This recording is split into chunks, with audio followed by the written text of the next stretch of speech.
এর সবচেয়ে মর্মান্তিক চিত্র আমরা দেখেছি গাজায়। শিশুরা না খেয়ে অকাল মৃত্যুবরণ করছে, বেসামরিক জনগোষ্ঠীকে নির্বিচারে হত্যা করছে, হাসপাতাল, স্কুল সহ একটা গোটা জনপদ নিশ্চিহ্ন করে দিচ্ছে।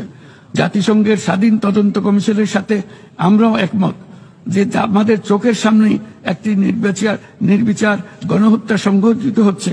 আমাদের দুর্ভাগ্য যে মানব জাতির পক্ষ থেকে এর অবসানে আমরা সর্বোচ্চ চেষ্টা করছি না এখনো। এই অবস্থা চলতে থাকলে ভবিষ্যৎ প্রজন্ম ও ইতিহাস আমাদেরকে ক্ষমা করবে না।